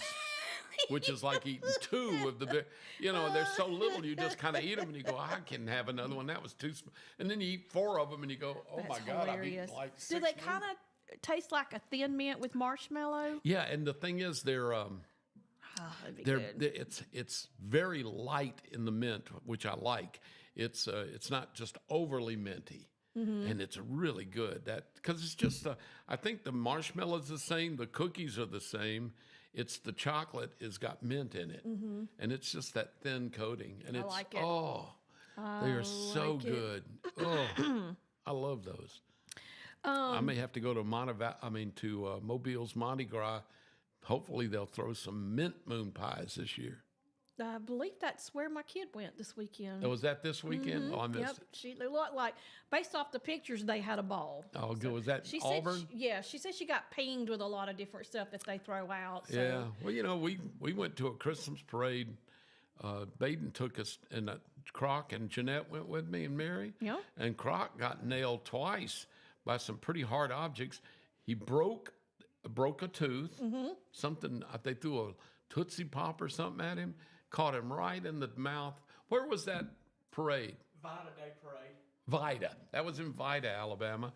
He got nailed in broke a tooth. Thank God it wasn't a real tooth. It was a partial whatever, but he broke it. And then he got nailed in the crotch. That sent him into Croc the got nailed in the crotch. That put him in the sitting position for a little while. I think he felt. Now I was standing right next to him. Will he ever go back?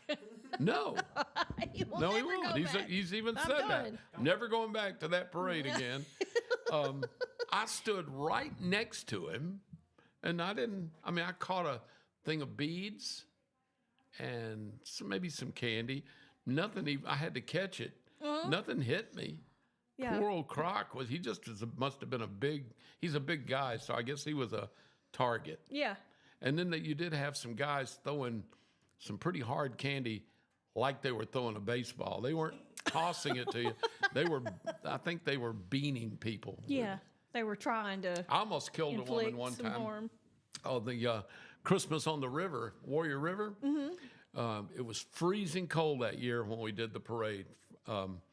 Literally freezing cold. It was like 12 degrees. It was the most miserable parade to ever be in because you thought you were going to die out on a pontoon or an open boat on the river at 12 degrees.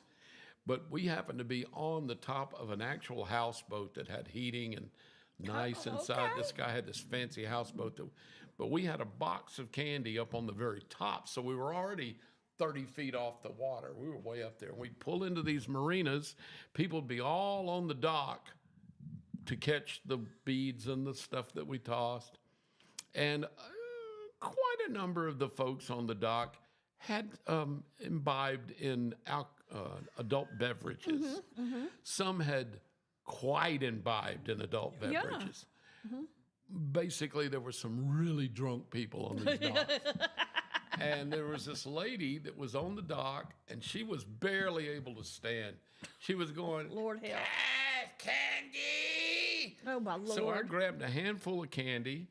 Some of it was little soft stuff. Some of it was like Lifesavers individually wrapped. But there were a fair number of like Tootsie Pops. You know, the hard candy with the Tootsie Roll in the middle and the stick. Yeah. Well, you throw a Tootsie Pop, it basically becomes a weapon. A cruise missile. It really does. It's just like an arrow with a heavy head on it. I threw just a handful of candy from way up here on the top of this houseboat down to the people on the dock, and of course, we had spotlights shining in their face. So the sad thing is, with our spotlights they were all lit up to us. They couldn't see nothing coming at them, right? Because we're shining light in their eyes. So this candy would come raining out of the dark on them, and they had no ability to even know it was coming to them. Right. And this poor lady, I threw that handful of candy, and I saw the candy just kind of, open up and flutter, and this one Tootsie Pop came out of the middle and was just arcing right toward her. And we all kind of stopped for a second. That thing went and popped her right between the eyes.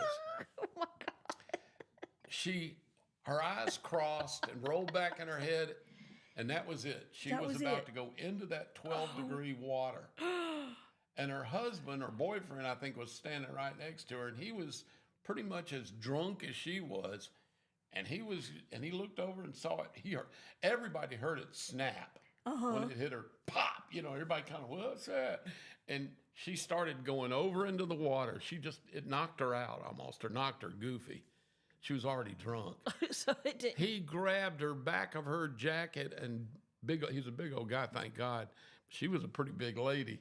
She was literally going in the Warrior River, and he grabbed her and pulled her down flat on the dock, and she was laying there, and he got her laying on the dock. Now he heard it pop. He didn't know anything about her. The minute he saw she was laying on the dock and was safe, he looked back up and was going, Candy! And she was on her own down there. She was on her own. Nobody in the crowd. They were all they wanted. So we just grabbed handfuls of candy and started throwing it, and Tootsie Pops and everything went flying into the crowd. And we backed out and went to the next dock. But from then on, what we did is we tossed it. Instead of giving it the overhand full velocity, a lot of our candy never made it to them. It would go in the water, but it was safer. But I'll never forget seeing that lady, that thing go, you could hear it like a baseball bat, and her eyes crossed and then rolled back in her head, and there she went. The homecoming parade that we had for St. Clair County High School one year. Those boys were out there launching missiles with the candy because the parade was mostly because what happened was not only did you have the football team, the baseball team. Oh yeah, they love to throw. Well, then they had the youth league. So the football team and the baseball team and the cheerleaders all wanted to be a part of. Everybody that was part of the youth league wanted to be a part of the homecoming parade. Sure. And it was just this whole thing. So it was kids, nothing but kids floats and candy flying like chunking candy as hard as they could. I got hit in the face like right here, and I mean it stung. It stung. Yeah. It did. I'm not gonna lie. It made my eye water a little bit. I was like, oh goodness. Yeah, it will. It'll and wake then you up. You hear, sorry, I'm sorry. Like it's okay. All right. No, I have two more stories that I'm almost ashamed to tell. Well, first you got to tell me a story about Jeanette and desserts. I guess on the day that Croc got his tooth knocked out. Oh yeah. All right. So that little town is so wonderful. They have this parade that is very unique. It is unlike any other Christmas parade I've ever attended, and it's great. I mean, you should go if you get. How far is it from here? Like 5-10 miles. Yeah, it's just 10 miles away.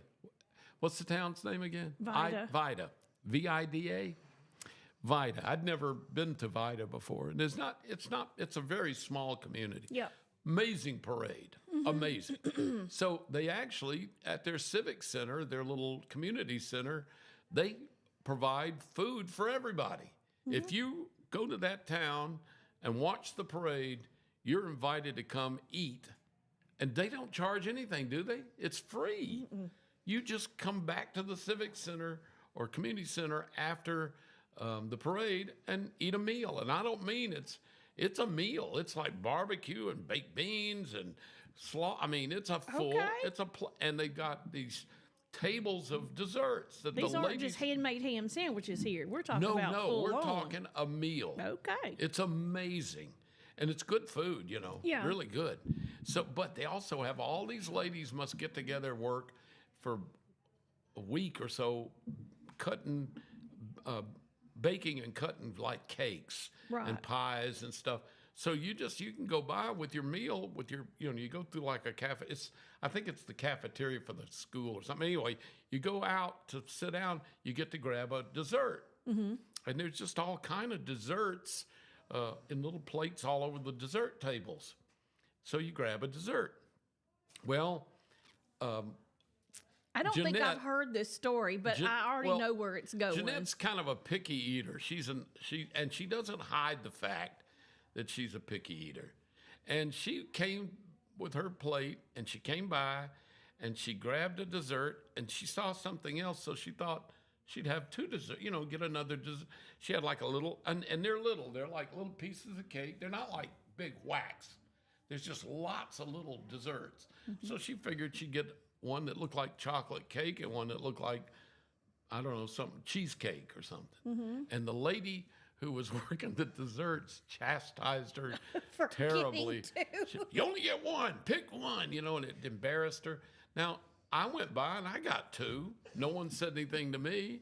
But Baden's your dollar dad bill, had they're not two. going to. Well, it wasn't. They didn't know who I was. I mean, it was weird that they kind of picked on her. But anyway, so she's all mad now because it's the principle. And of the you had thing. to hear about it all the way home, and you're hearing about it today. All the way when we were trying to eat our meal. I can't believe it. She jumped on me with that British accent. I just can't believe it. She jumped on me. Look, he's got two. Look over there, she's got. And then she started pointing at everybody with more of one dessert. So Baden's dad got up and went up there and got like 4 desserts. Just grabbed them. They didn't say a thing to him. And he came back and laid them all down in front of her. And kind of to shut her up, to be honest with you, she didn't like any of them. So we had to eat them all of her desserts for her. Because she's so picky. I don't, it's like, no, bloody hell, I'm not eating that. It's like, the heck. Oh, my gosh. So I'm in the St. Patrick's Day parade, downtown Birmingham. Oh, Lord. I'm in my convertible, and I was the grand marshal of the parade. Woohoo. I had It was great. And I had this red Mercedes convertible, 500 SL convertible. So we got our intern, or not our intern, but our promotion director of the radio station to drive. It was my car. What happened to it? Why do you not still have it? Well, I put 200,000 miles on it. It started costing me more to keep it running. And you were like, it was a 90 something Okay. Mercedes. It was a great car. Would go 200 miles an hour. It was amazing. Anyway, which I've heard, I never really did that on the interstate, state troopers. Anyway, so I'm sitting up on the back because it's only a 2-seater car. So I'm sitting up on the back like the turtle back of the car, throwing candy and waving at everybody, right? Yeah. So I'm throwing candy, and it's a beautiful day, St. Patrick's Day. They have a parade. And I wasn't paying attention, and I grabbed a handful of candy. And what I would do is I'd throw it really high because I didn't want to bean, and I was close to people. So I'd throw it really high, so it would rain down on you rather than hit you in the face. If it's going to hit, little pieces of candy are going to, and I didn't buy anything big, but little pieces of candy would come down on you, and that wouldn't hurt you. Most people wearing St. Patrick's Day hats and stuff.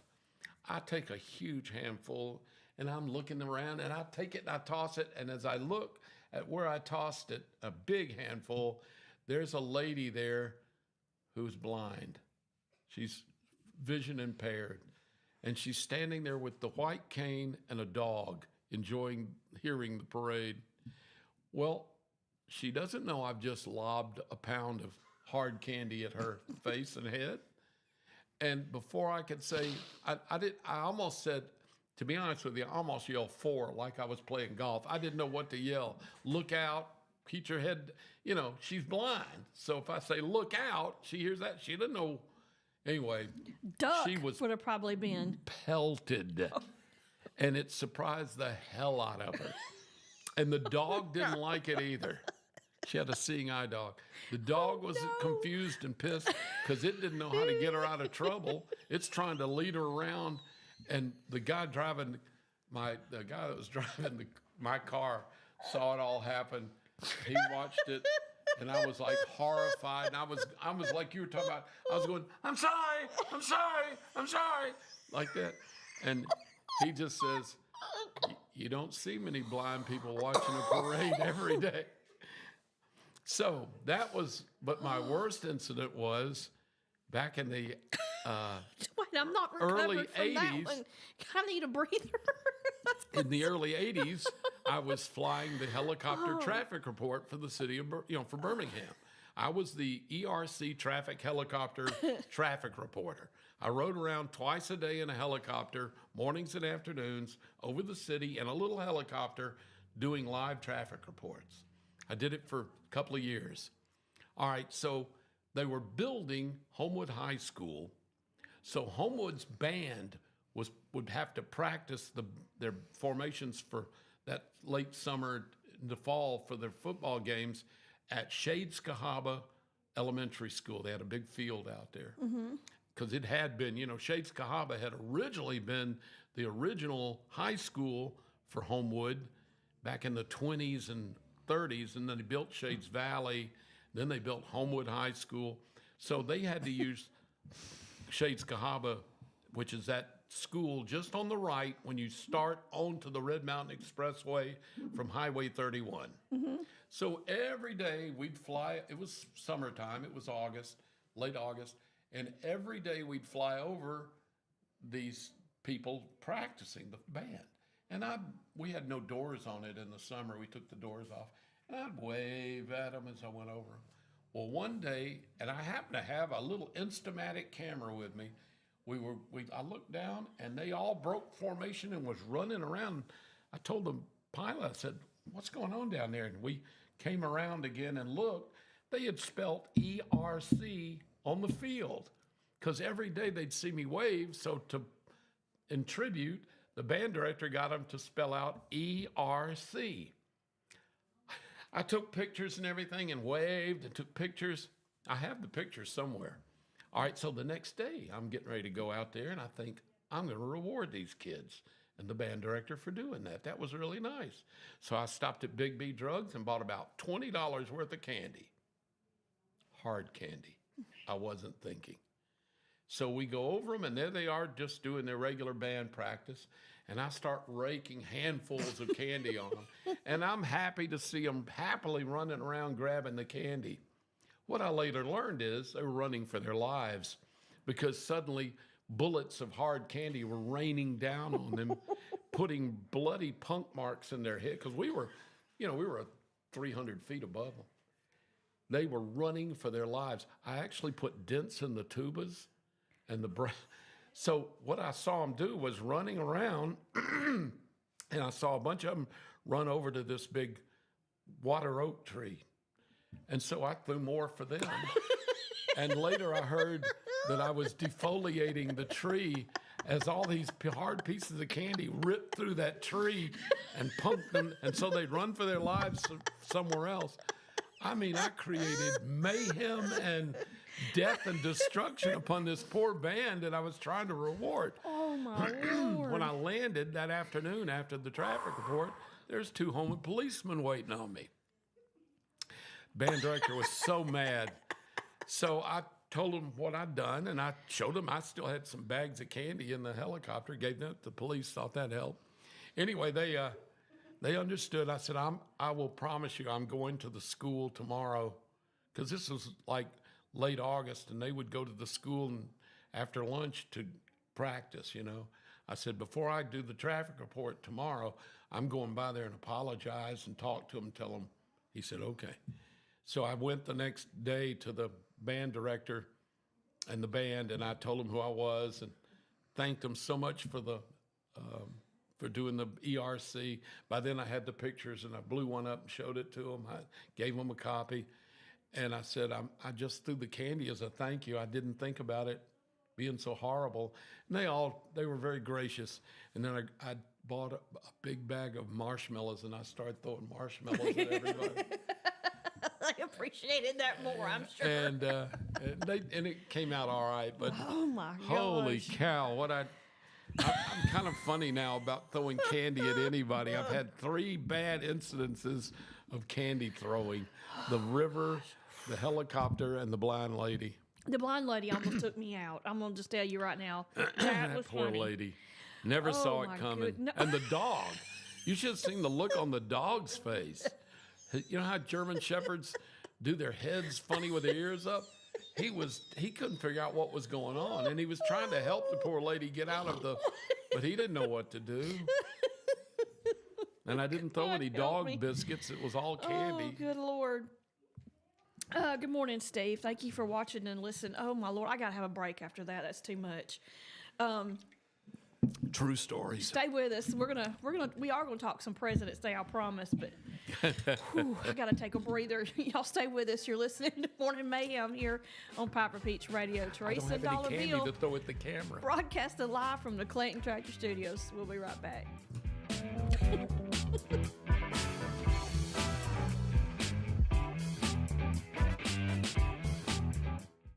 Need reliable towing or diesel repair?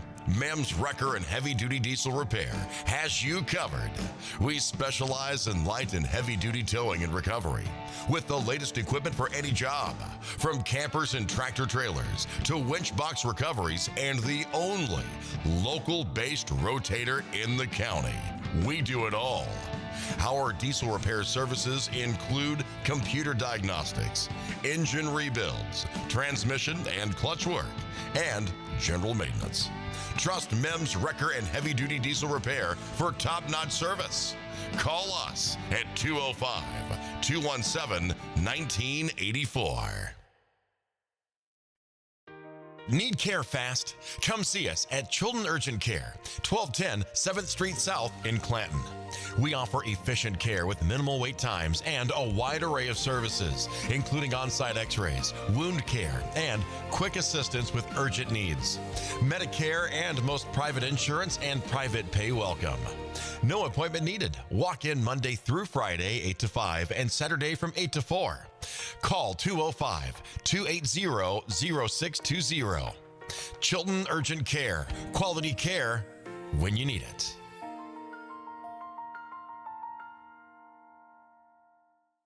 Some family traditions begin with an ending. Lasting family legacies are established at Martin Funeral Home, where for over 100 years, we have served the families in our community.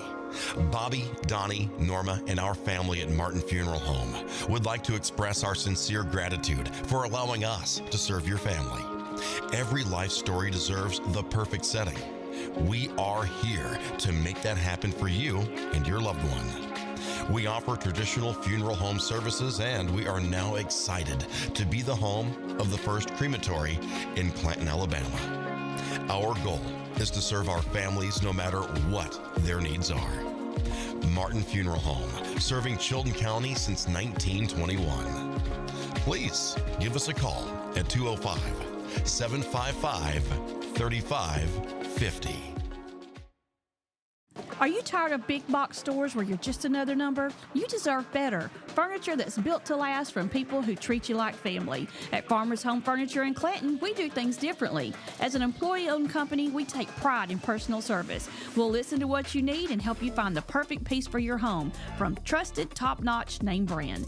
Whether it's a cozy sofa for movie nights, a dining set built for real life, or a recliner that melts the stress away, we've got you covered. Don't settle for less. Experience the difference at Farmers Home Furniture in Clanton, where you're not just a customer, you're family.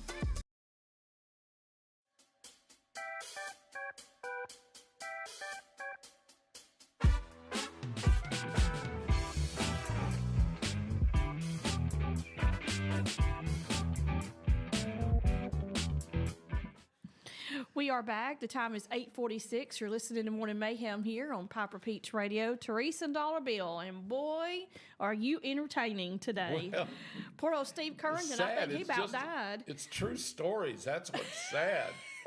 I mean, if I made it up, at least it might be funny stories, gracious. But this is all true stuff. Oh my gosh, I needed a breather. I laughed so hard I gave myself a headache. That's good stuff. Ricky says that the Girl Scouts are out in front of the Walmart selling the cookies. And let me tell you what he calls them. Oh yeah. He calls them the devil's granddaughters. The devil's granddaughters. Now I call them spawns of the devil, just because I'm like you. I'm not gonna walk by a Girl Scout table and not buy at least some do-si-dos. Any kid selling something for their organization or school that used to come to my door, I mean, I didn't care what they were selling, and I didn't really ask how much it was. I would just buy it. Mm-hmm. You know, subscriptions to magazines I never would read, but you know, I thought maybe my wife would like. Now, thank God, there's not many magazine subscriptions anymore. Mm-mm. But I can't walk out of a Lowe's or a Walmart or anywhere, and these little girls are selling cookies for two reasons. One, I can't turn down the little kids trying their best to do something good and sell, and they look at you with those little smiley little eyes, and you just go, whatever, just charge me, give me whatever you're selling. But secondly, Thin Mints. I don't care if it was a 300-pound sumo wrestler selling it that didn't smell good. I'm gonna buy Thin Mints. Mm-hmm. So they got me both ways. Oh yeah. Little cute little girls or little kids, and Thin Mints. I'm done. I know. You said something. You don't hardly see magazines or anything anymore. Right. Guess what I saw Friday when I was eating lunch? Somebody was doing something I haven't seen them do forever. What? Actually reading a newspaper at lunch while eating. What newspaper? I guess it was the Clanton one.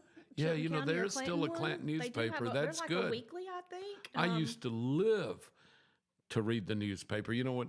In morning radio, that was where you got a lot of your news, your stuff, stories, your stories, and your local news and stuff. And they'd either deliver it. Actually, sometimes I bought it. where I lived, I would get it subscription, so I'd get every day of the week and Sunday. But then our delivery person changed their schedule, and they used to throw it at like 4 in the morning, and I'd have it by 4:30, 5 o'clock, so I could take it to work. Then they moved to where they weren't throwing it till like 5:30 or 6, and it didn't do me any good. Right. So I had to cancel it. So then I'd have to stop at a newspaper box. Remember, they used to be everywhere. Yeah. And in Birmingham, we had 2 newspapers. We had the Post-Herald, which was for years the morning paper, and the Birmingham News was the afternoon paper. Then, of course, they combined, and it was just the Birmingham News, I guess, was the newspaper.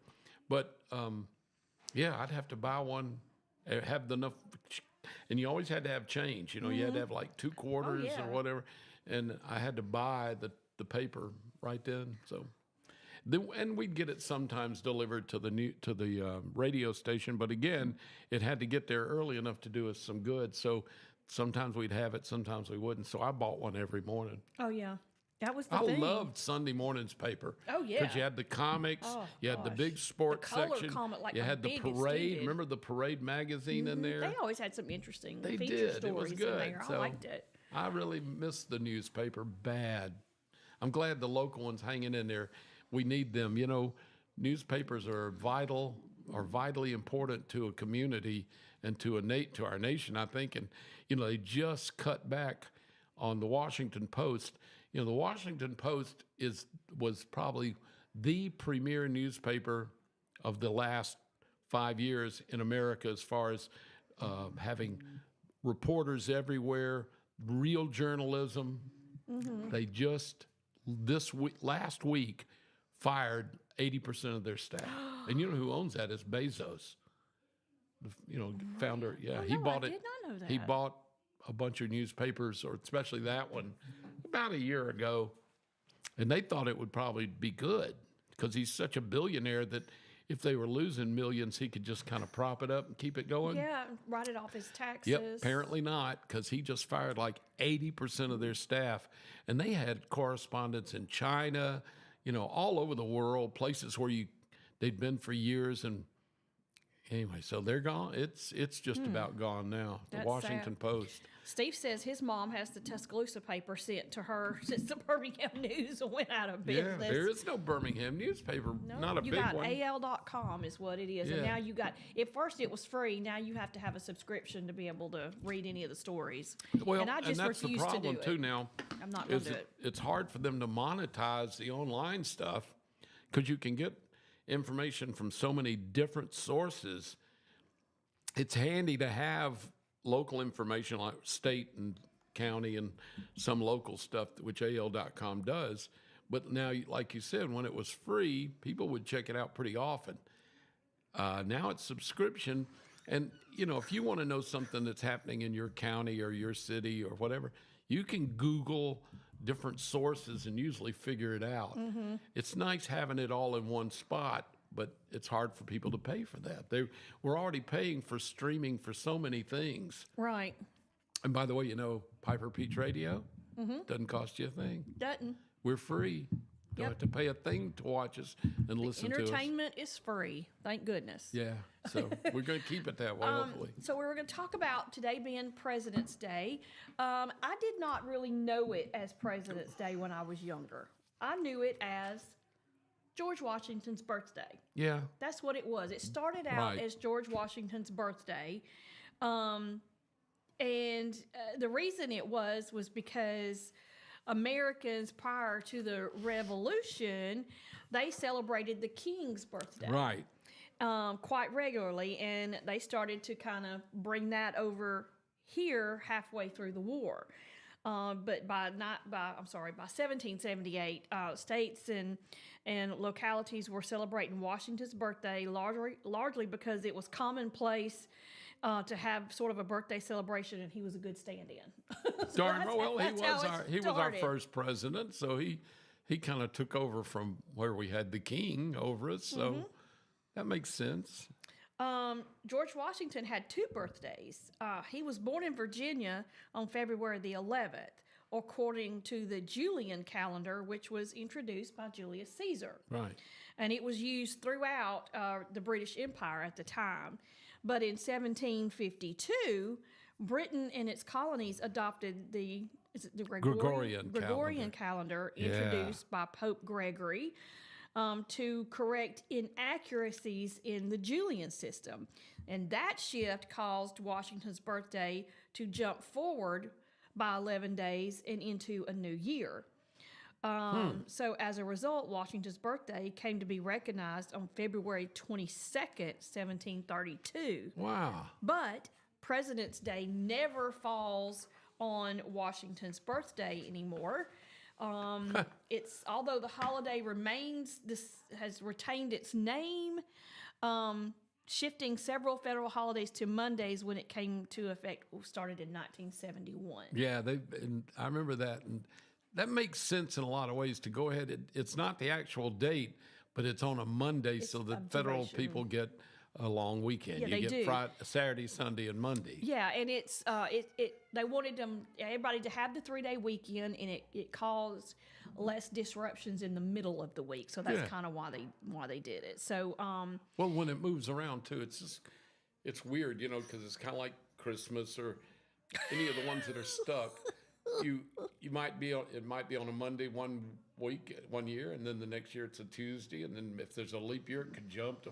Anyway, it's nice having it standardized for the long weekend. Steve says Miss Shepherd would be so proud to hear this coming from Therese. Yes, she would. Who's Miss Shepherd? Miss Shepherd was one of our history teachers. Oh, there you go. But from I'm high reading school. it straight off the Google.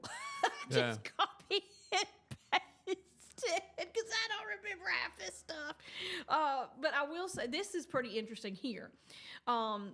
Washington's birthday was the first federal holiday honoring an individual's birthday here in the United States. Is that right? Yes. I guess before that, any federal holiday was like Christmas, Thanksgiving, 4th of July, that sort of stuff, Independence Day. Even after Washington's death in 1799, his birthday continued to be celebrated informally nationwide for decades before receiving federal recognition nearly a century later. Really? But it also says Washington didn't necessarily really enjoy his own birthday. He Really? paid little attention to it. It was just another day as far as he was concerned. They just didn't really celebrate those. Somehow Abe Lincoln got in on the action. Well, he was considered probably the second most popular president after Washington. His birthday falls on February the 12th, so I guess they just kind of combined the two, and now it's President's Day rather than Washington and Lincoln's birthday. Well, give them all a little pat on the back. But it says here, except Millard Fillmore. Retail branding helped popularize the holiday. After 1971, some retailers began using the long weekend for promotions, and that's how the whole thing got started. By the 80s, President's Day sales had become a common marketing strategy in the United States. Yes, ma'am. And I don't understand how we mainly picked, I guess furniture is kind of big too, but bedding and white sales. I remember that from the 70s even. That got to be big early, was bedding. And I don't know why that would be the day to go buy. I guess because they always wanted to say Washington slept here, or, Abe Lincoln slept here. The bedding, mattresses, and sheets and pillowcases and that sort of stuff. That's what I think of when I think of President's Day. It's weird. And cherry pie is loosely associated with the holiday. Because he chopped down the cherry tree. Yeah. I had never. I heard he really didn't do that. I heard that too. I don't know if that's true, but I heard that was a myth. I heard that very same thing. I don't know whether he really did or didn't. But it's just kind of like pumpkin pie for Thanksgiving and, sweet potato pie, I guess, for turkey Christmas. For Thanksgiving. Yeah, kind of thing. Yeah, did Washington chop the head off a turkey for Thanksgiving? Is that what? I don't know. Did he? Didn't he? I'm not sure. All right, it's 8:58. 8:59. All right, one last thing. Let's see. The Senate still reads Washington's farewell address each year. Did they really? Yes. I didn't know that. I didn't know that either. When do they do it? At the On his birthday? I mean, on President's Day? Yeah. It says the practice began on February 22nd, 1862, as a Right during the Civil morale-boosting War. gesture in the darkest days of the Civil War. Wow. And at the conclusion of the reading, the appointed senator signs a black feather-bound book, maintained by the Secretary of the Senate, adding brief remarks to memorialize the occasion. Travinsky calls the observation an opportunity to reflect on the best leadership practices and what we can also learn from the darker moments of U.S. history. Yeah, you know, you think about it, in 1862, there was only half the Union because the southern states were not a part of the United States. Right. They had already seceded, so they were in war against the United States of America. So I guess that's pretty poignant. I mean, that was a tough time for this country, split apart like that. Yeah, it says last year, Senator Roger Wicker of Mississippi recited the farewell address. Really? He said he was grateful for the opportunity to read Washington's words. Yeah, well, pretty cool. Washington was amazing. Yep. So, that's your President's Day history. There you go. Well, hope you have a great Washington, Lincoln, Millard Fillmore day today. Whatever day, yes. You know, Millard Fillmore, I just love his name because it sounds so doofusy. But I believe he was the president. Isn't he the one that first put a bathtub in the White House? Up until Millard Fillmore, there was no bathtub in the White House. They didn't wash like in a tub or a shower. They had wash basins and cloths. Okay. And you know, until the 1890s, I think, was the first time humans could enjoy a hot shower. That of all the billions of people that have lived on this planet from the beginning of mankind, it's only been since the 1890s that we could enjoy something as simple and enjoyable as a hot shower. Isn't that wild? And they had to pull the little thing on it to make the water I come guess, down to the little yeah. thing. I remember seeing that on something. Well, because it was gravity-fed water pressure. Yeah, you had to pull it. Yeah, it was a pull chain. So the way the toilets flushed originally. Yeah.